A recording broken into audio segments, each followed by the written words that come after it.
j'espère que vous allez bien. On se retrouve donc aujourd'hui pour travailler ensemble avec, comme d'habitude, 2 petites séances. Et on commence tout de suite par la séance du petit rituel du calendrier. Donc, open your book, take your blue pencil and your yellow pencil. So what was the day yesterday? Yesterday, it was Wednesday. Wednesday, the 13th of May. 13th of May. Okay. Tomorrow. What is the day today? Today it is Thursday, the 14th of May.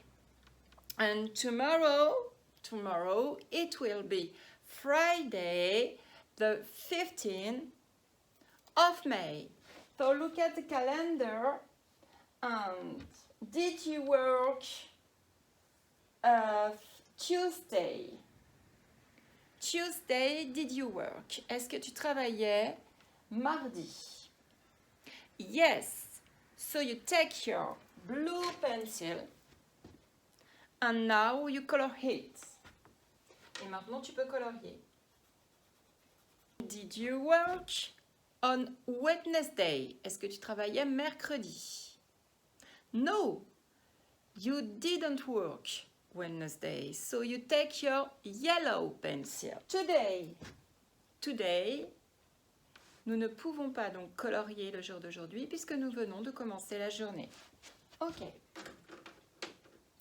Alors, on va tout de suite commencer par l'orthographe. So you close your book and put it next to you. Tu le mets à côté de toi.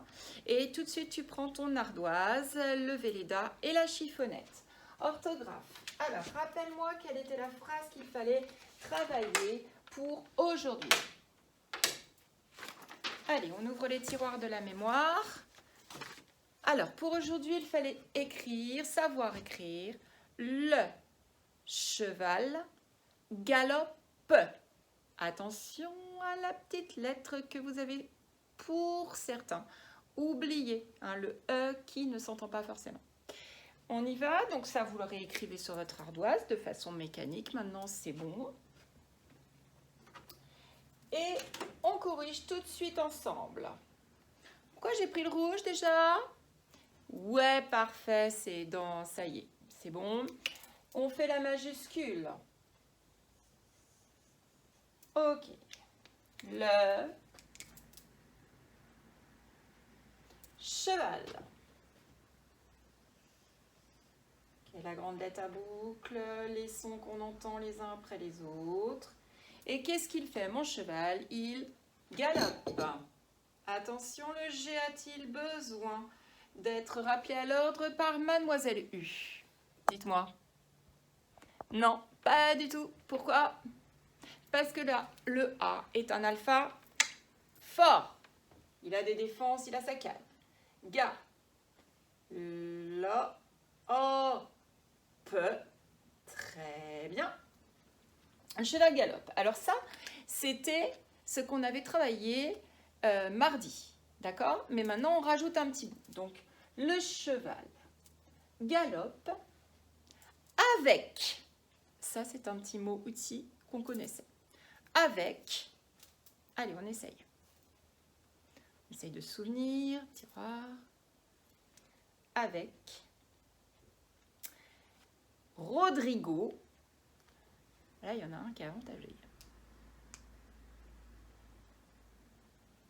Le cheval galope. Avec. Rodrigo. Sur, mot outil, mais si vous chantez les sons les uns après les autres, ça marche. Sur, son, le son on, do,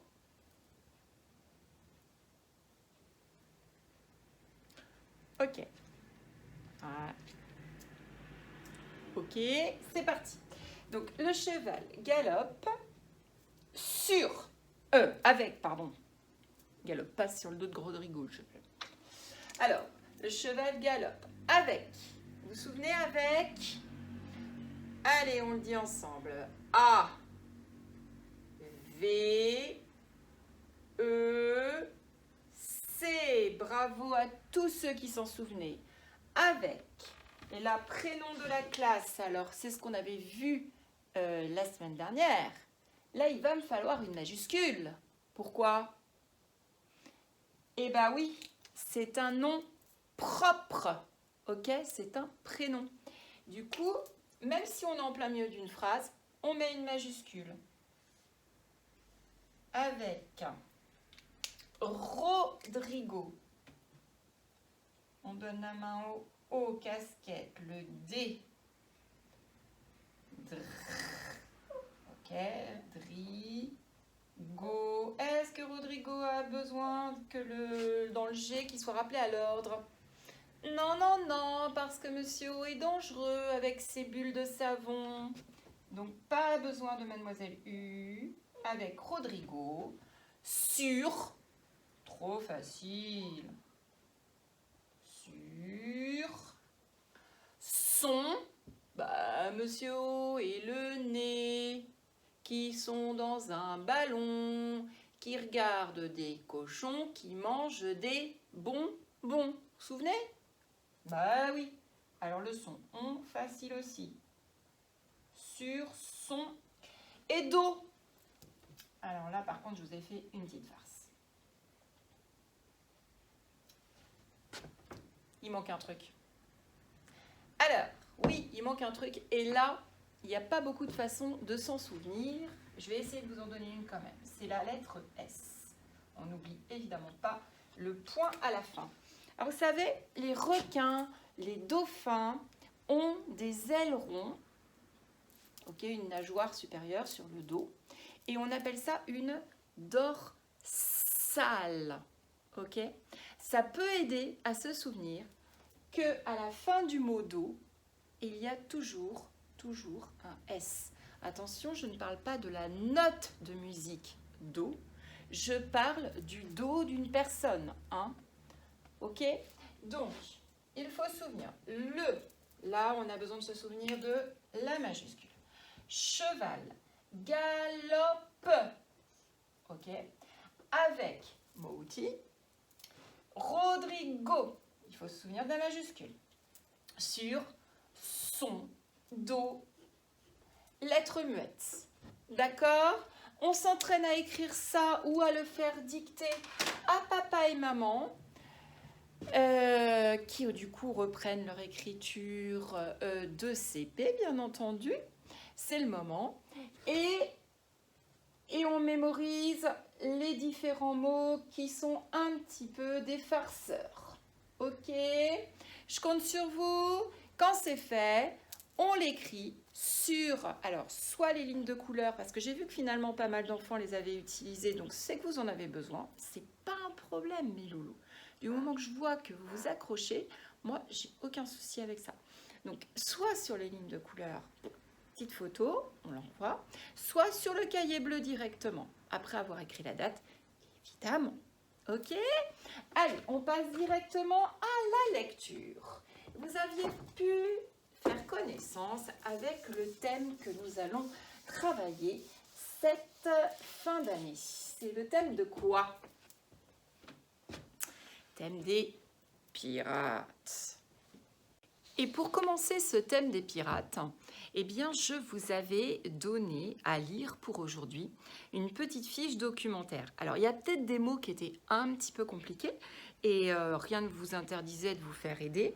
Mais en tout cas, vous allez voir que ce thème-là, il est passionnant et même pour les filles parce que vous savez, il y a eu des femmes qui sont devenues de grandes pirates. Donc, on va voir ça ensemble. Donc, vous avez ressorti cette petite feuille que normalement vous rangez évidemment dans votre fichier de lecture. Ça, j'avais oublié de vous le dire également. Et nous allons la relire ensemble. Donc, les pirates étaient des bandits des mers.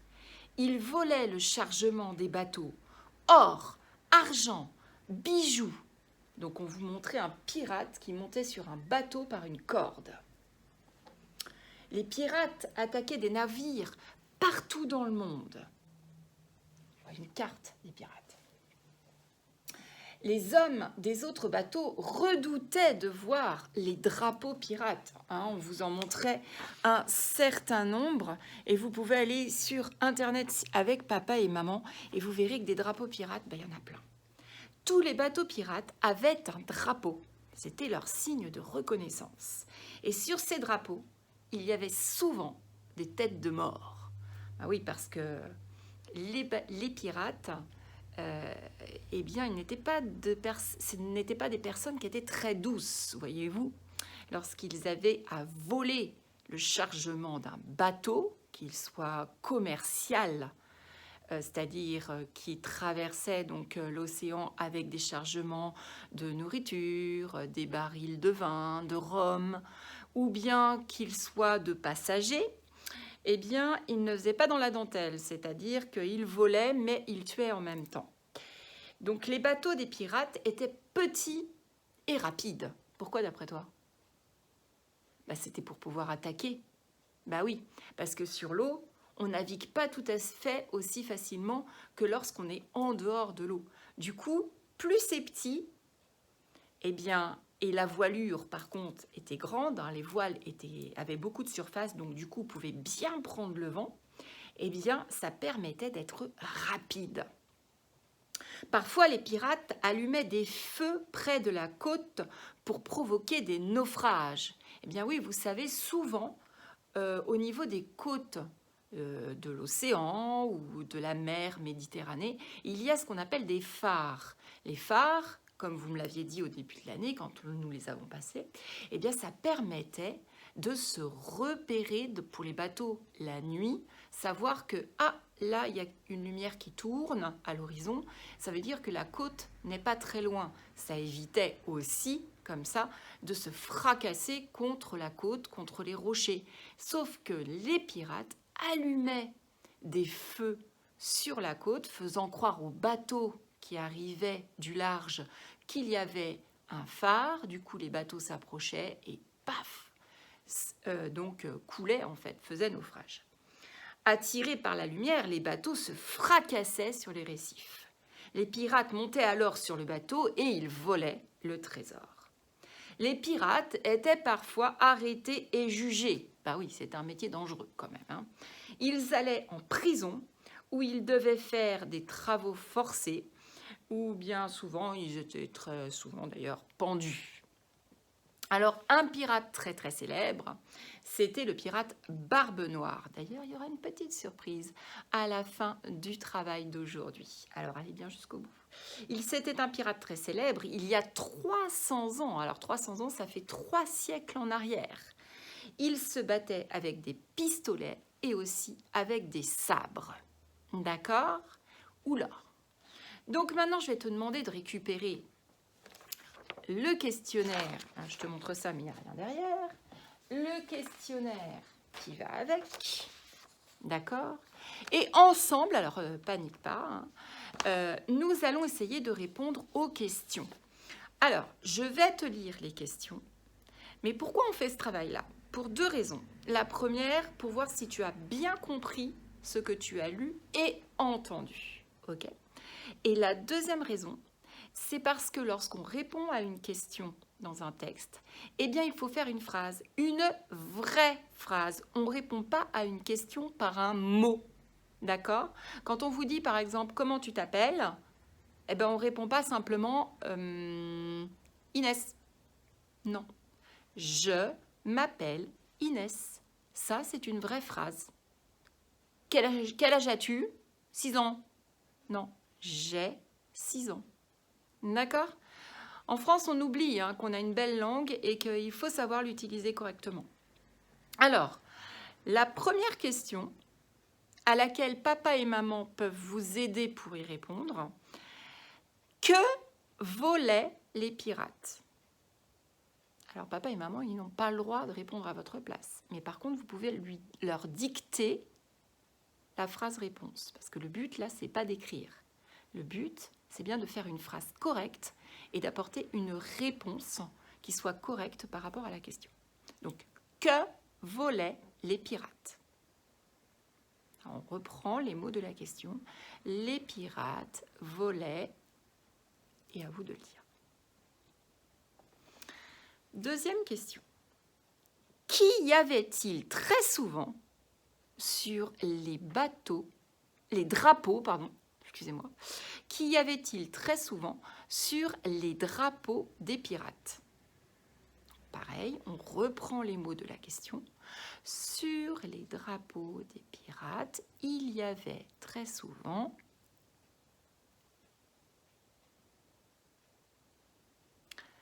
qui était Barbe Noire?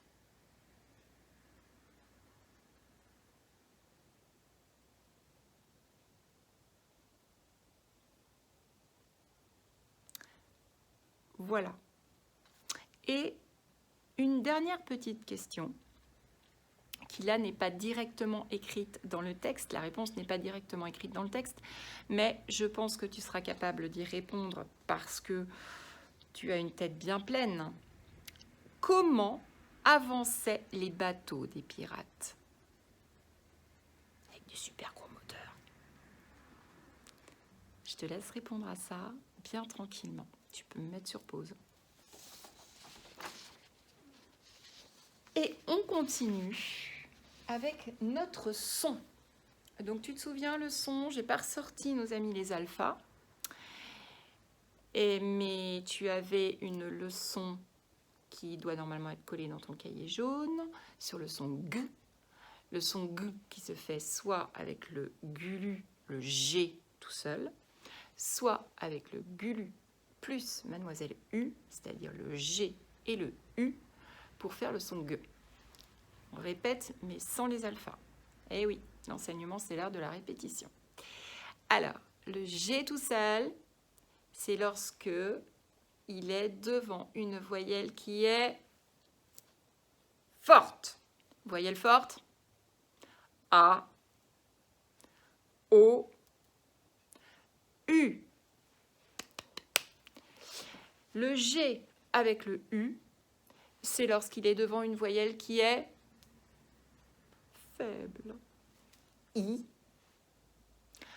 E, Y. Et là, je suis fière de toi parce que je suis sûre que tu le fais avec moi. Je le sens derrière l'écran. Du coup, je vais te demander d'aller récupérer ta feuille d'exercice que tu avais commencé mardi. Tu avais fait la première partie. Et bien là, aujourd'hui, je te demande de faire la deuxième partie. Ok, je compte sur toi.